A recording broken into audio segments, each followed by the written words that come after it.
Hey guys, welcome back to the channel. I've got a video here from Will James Railways, and it is North Yorkshire Moors Railway Annual Steam Gala 2025.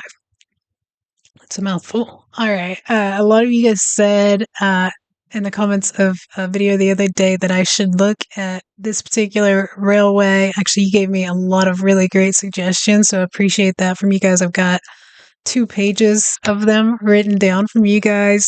So you're absolutely awesome. I appreciate you. Pay attention. I haven't gone through all of them yet, but I will. I'm excited for this one in particular. I don't know much about these Steam Galas at all.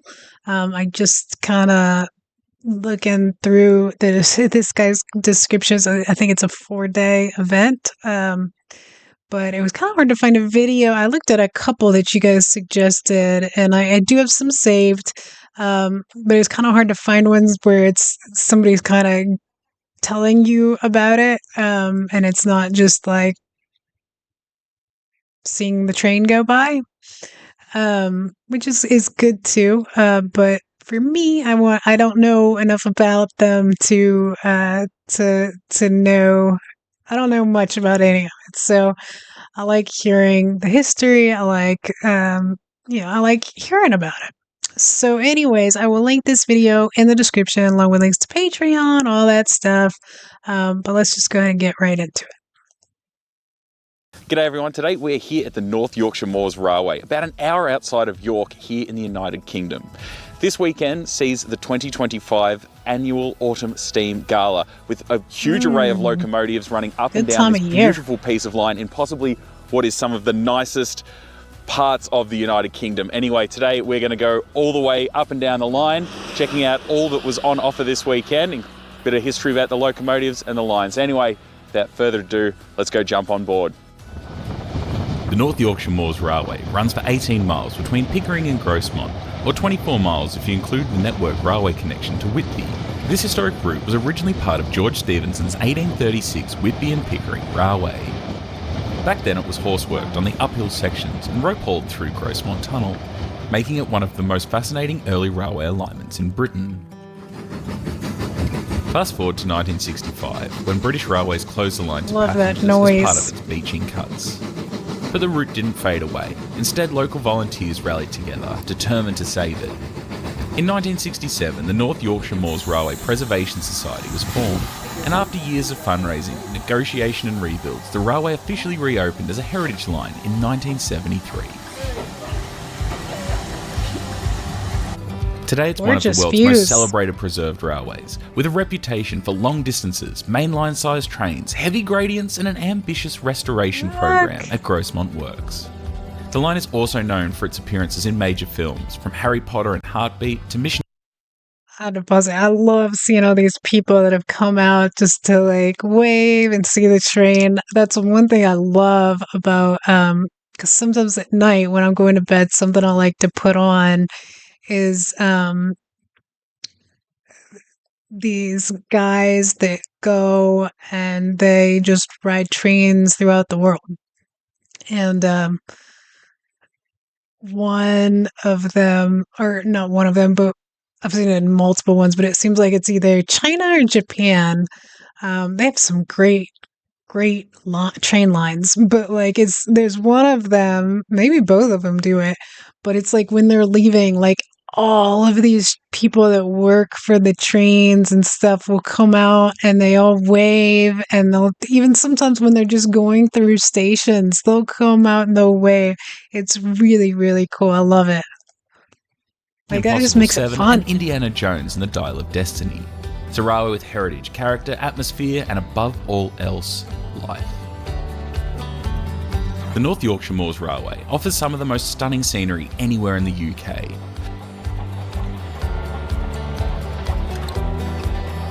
This type of scenery, just the trees and the greenery, and it reminds me a lot of North Carolina and where I grew up in West Virginia, like all through the Appalachians, through the South and all that. This looks very, very much like it. You see a lot of farms and stuff like that. The line cuts through the North York Moors National Park, one of the largest expanses of heather moorland in the country, with sweeping views, deep valleys and thick woodlands.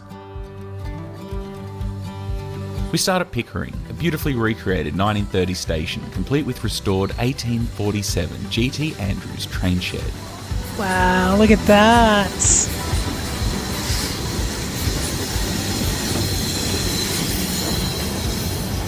Where I'm from in West Virginia, I've told you guys it's a big CSX railway area. They have a hub there, and there is a actual place in downtown Huntington called Heritage Station. I think it's still called that, but it also had to do with a restaurant that was there, and I think that's changed names. But outside as a kid, I remember they used to have one of these trains that looked very much like this. And as a kid, I remember climbing all over it. You can get up in there. Um, it's not on a railway anymore. It stays there. But you can also go, like I said, there's a restaurant right there that used to be called Heritage Station. I think the area where it is still called that, but you could go. They had killer French onion soup. Just the cheese would pull off, but it's really good after climbing all over the train.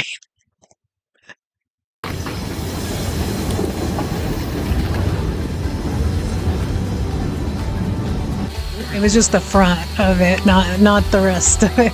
It's then up to Lewisham, styled as a rural outpost frozen in 1912. That's Surrounded adorable. by moorland, it's a favourite for walkers and line sign photographers. Wow, look at Heading that. north, we reach Gothland, better known as Hogsmeade Station from the first Harry Potter film, and as Aidensfield in Heartbeat. It's one of the most recognisable railway locations in Britain. Finally, Grosmont, the beating heart of the North Yorkshire Moors Railway.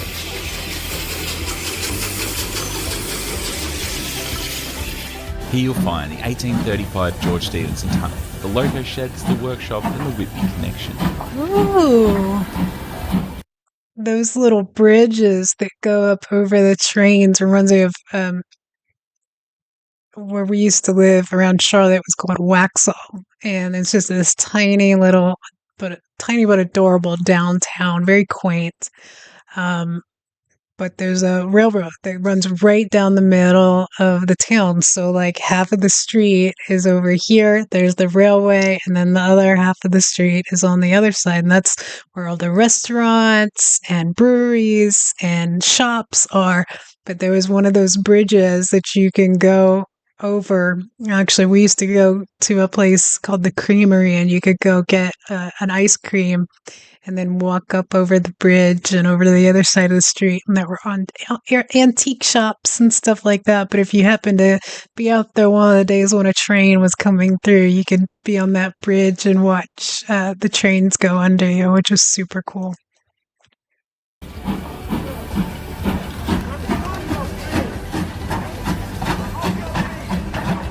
This is where many of the Gala engines are prepared, cold, watered and displayed. The 2025 Gala ran for 4 full days with an extremely busy timetable. Double headers, shuttles, break van rides and special workings throughout the event. Guest engines from across the country joined forces with the home fleet, drawing big crowds of enthusiasts, families and photographers. With Kids Go Free, plus multi-day tickets, the event That's attracted cool. a great mix of visitors. So let's take a closer look at the star locomotives. IVAT 2MT 260 number 41313 from the Isle of Wight's Steam Railway. Designed by George Ivat for the LMS and built in 1952. Great shot. Spent its early life on light passenger and mixed traffic duties across southern England. Withdrawn in 1965, it was rescued from the Barry scrapyard by the Ivat Trust.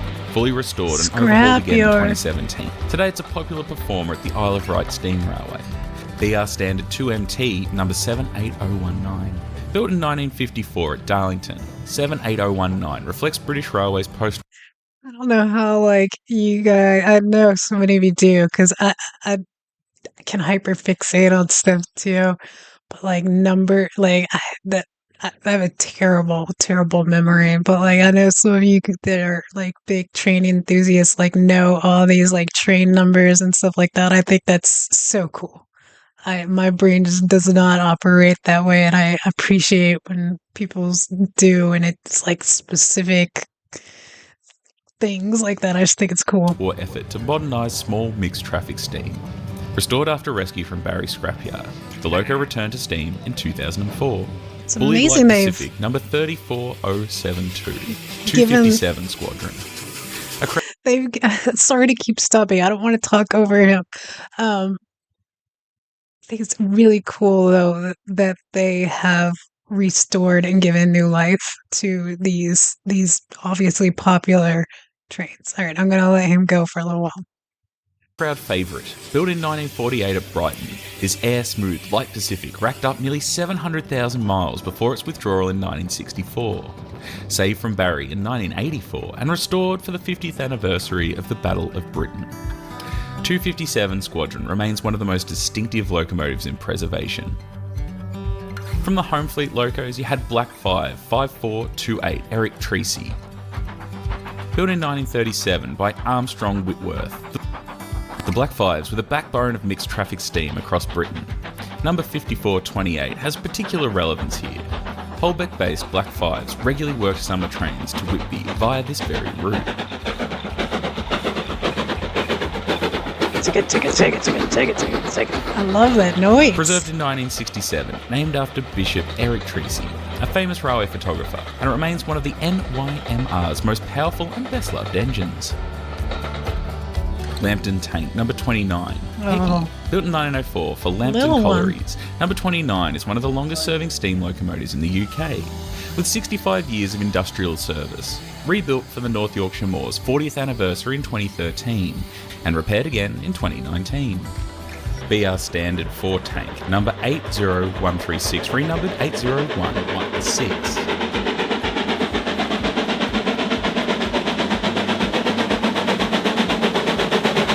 It's a great shot coming out of there.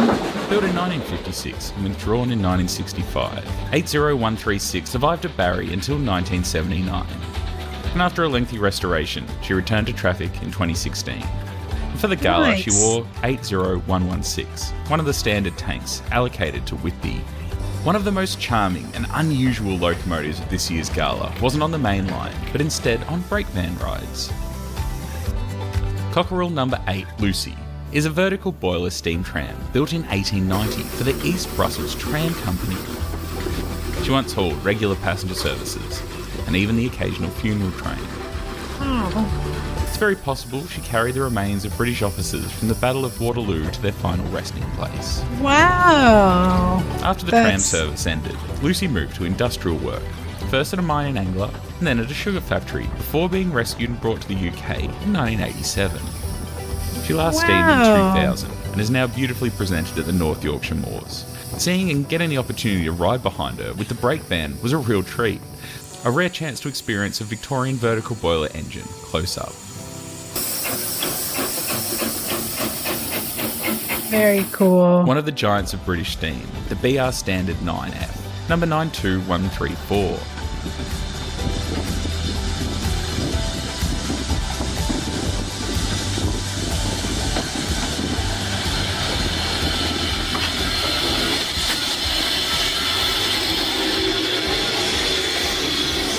This represents the pinnacle of British Railways heavy freight locomotive design. Only 9 9Fs escaped scrapping at the end of steam, and 92134 is among the 7 that endured years exposed to the elements of Woodham Brothers scrapyard. Built at Crew Works in 1957, began its career allocated to Saltley.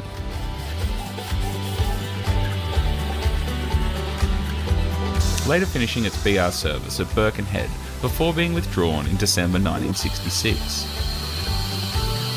Rescued for preservation December 1980, the locomotive was initially intended for the North Yorkshire Moors, though much of its restoration was carried out at the Railway Age in Crewe.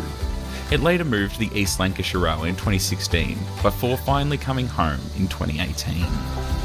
A significant survivor, it's the last remaining single-chimney 9F, as all other preserved examples have double chimney. Its restoration was a monumental effort, completed just in time for the North Yorkshire Moor Railway's 2019 annual Steam Gala, and is now a resident at the Moors. Also on display, but not running, was Southern Railway School Class number 926, Repton. You guys gotta let me know in the comments if you've been to this train gala, or I mean, not particularly this year, but at all, or if you've been to other ones, and what your thoughts were on it. I would think, like, if you're a big train aficionado, I would think these galas would be incredible, because it sounds like you get to see, I mean, even some of them for the first time, if you're lucky enough, of after they've been pulled out of a scrapyard and restored, and um, gosh, to have the opportunity to ride on some of those again, or like he was saying on that one, even riding behind it was incredible. But that would just like be the best, wouldn't it? A beloved North Yorkshire Moors engine, with a globe-trotting history including time in the United States and Canada. Because we were only able to visit for one day, we spent the morning line side chasing trains across the moors, taking in everything from double headers to the guest engines storming gradients into Gothland.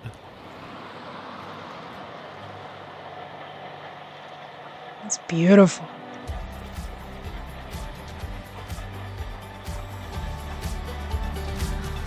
In the afternoon, we boarded service trains for a full run along the line. There's nothing quite like hearing locomotives working hard through Newtondale or rolling across the moors with autumn colours settling in. That's one thing that I do like about living in areas where there's like a lot of kind of hills and mountains and trees, is like when you get into autumn, the foliage just beautiful colors.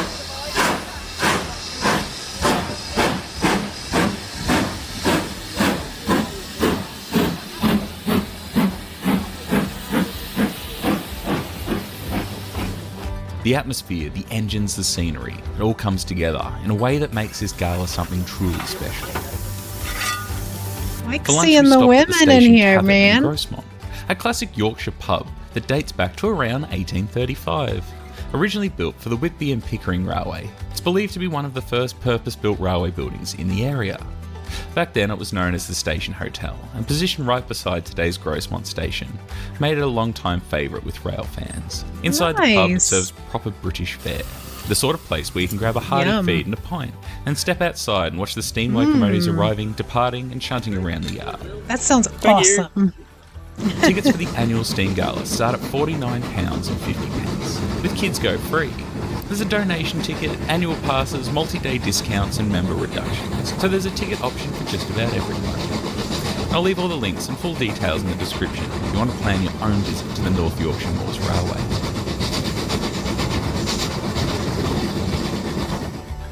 So I hope you've all enjoyed coming along today with me. I know we have certainly had a fantastic weekend here at the North Yorkshire Moors Railway. Now, of course, they do hold different galas throughout the year, and also have normal running events. Of course, if you want to find out more about this amazing railway, I'll leave all the appropriate links in the description below. Anyway, thank you all so much for coming along with us today, and I'll see you again really soon. That was great. I think he did a great job. The train numbers were a bit lost on me, but like I said earlier, I could see like somebody just loving that. But I really enjoyed that video. I think he did a great job of showing off all the trains, like I said before, talking about them, telling you about some of the history, which is like I really enjoy. And then also, like, even it seems like even if you're not big into trains, like it still seems like a fun event to go to, because you still get to like see them, you just get to see the history, but also like just drink and have some awesome food and hang out with cool people, right? And enjoy the beautiful, beautiful scenery. I like that a lot. I think it would be really, really cool to go to one of these train galas. I wonder if we have them. I bet we do. I'll have to look for that. Um, Let me know. Let me know if you guys have been to any of these train or steam galas, what your thoughts were, if you've done it more than once, if you'd do it again. Um, just what your experience was. I want to hear about it. Let me know in the comments. Don't forget to like, share, subscribe. Thanks so much for watching with me, guys. I appreciate you all so much. Couldn't do it without you. I hope you have an awesome, awesome day, and I will catch you all tomorrow.